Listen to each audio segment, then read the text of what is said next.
Le Burkina Faso vers une interdiction des emballages et sachets en plastique.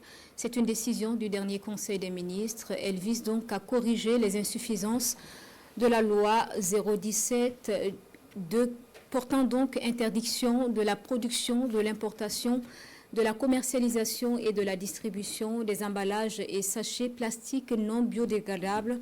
Nous en parlons avec Bienvenue Tansa. Les déchets plastiques, importante source de pollution affectant l'homme et tout ce qui l'entoure. Un danger contre lequel le gouvernement burkinabé se dresse. Ce Conseil des ministres du 2 octobre 2024 adopte une mesure portant interdiction des emballages et sachets en plastique, motif de satisfaction pour les défenseurs de l'environnement. Le sachet nous entraîne vers une mortalité, une mort certaine. Parce que quand on prend le sachet, on met de la bouillie chaude ou bien de la viande chaude et des gâteaux chauds dans le plastique qu'on donne aux enfants. Quand ils ingèrent ces microparticules, ça s'accumule au niveau de l'organisme. Et c'est ce qui entraîne des maladies à long terme. Quand on prend sur le sol, les sachets, quand ils tapissent ce sol, diminuent l'infiltration de l'eau et diminuent la recharge et dégradent, sont des facteurs de dégradation des sols au Burkina. Les sachets au niveau de l'eau dégradent la qualité physico-chimique des eaux, diminuent l'oxygène de l'eau et même causent la mortalité de la faune aquatique. On ne peut pas citer tous les impacts liés à ces sachets-là. La nouvelle disposition qui sera soumise à l'Assemblée législative de transition est une relecture de la loi 017 portant interdiction de la production, de l'importation, de la commercialisation et de la distribution des emballages et sachets plastiques non biodégradables au Burkina Faso. Avec pour innovation majeure l'interdiction générale de tous les types d'emballages et de sachets en plastique, qu'ils soient biodégradables ou non, l'interdiction de tous les emballages et sachets plastiques à usage unique ou encore jetable, l'interdiction du brûlage des emballages et sachets plastiques compte tenu des gaz cancérigènes que cela libère dans l'atmosphère. En 2014, il y a eu une première loi sur les emballages oxo-biodégradables qui était censé se dégrader au bout de 5 ans. On a constaté qu'après 10 ans d'application, le phénomène persistait. Voilà pourquoi le gouvernement est dans cette dynamique-là d'interdire totalement les emballages et sachets plastiques. À l'abattoir frigorifique de Ouagadougou, voilà le contenu de panses d'animaux abattus.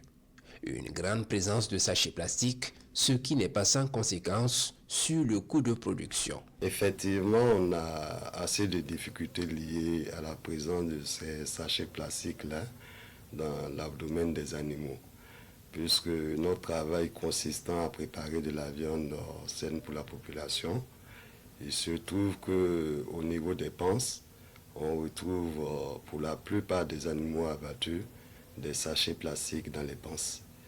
Et ce qui affecte notre processus de production forcément, parce que ce n'étaient pas des aspects qui avaient été pris en compte à la conception et même à l'implantation de l'unité que nous gérons. Et donc on va retrouver ces sachets plastiques là dans les panses. Et donc il faut arriver déjà à les collecter. Et la collecte de ces sachets plastiques là pour la suite de notre processus de collecte des déchets nous coûte assez cher. Parce que déjà il fallait mettre un dispositif en place pour collecter ces sachets plastiques là pour qu'ils ne suivent pas le système de collecte des contenus de panse. Et à ce niveau, on a dû réduire les grilles de l'équipement qui nous permet de collecter les contenus de panse. Et pour faire passer maintenant ces déchets-là dans l'équipement, on utilise assez d'eau. C'est-à-dire 30% de nos consommations d'eau sont liées à ce poste-là. Et donc éventuellement, on pourra dire que c'est la présence des sachets plastiques qui impacte beaucoup la consommation d'eau au niveau de l'abattoir. C'est pourquoi l'interdiction des sachets et emballages en plastique est ici bien perçue. Mais la nouvelle loi comporte une dérogation. Cette dérogation concerne les emballages en plastique produits localement ou importés en vue du conditionnement direct des produits industriels ou manufacturés tels que les eaux préemballées, les emballages à des fins de santé publique, de recherche scientifique et expérimentale, de sécurité et de sûreté nationale, les emballages et contenants en plastique dur autres que ceux destinés à un usage unique ou jetable.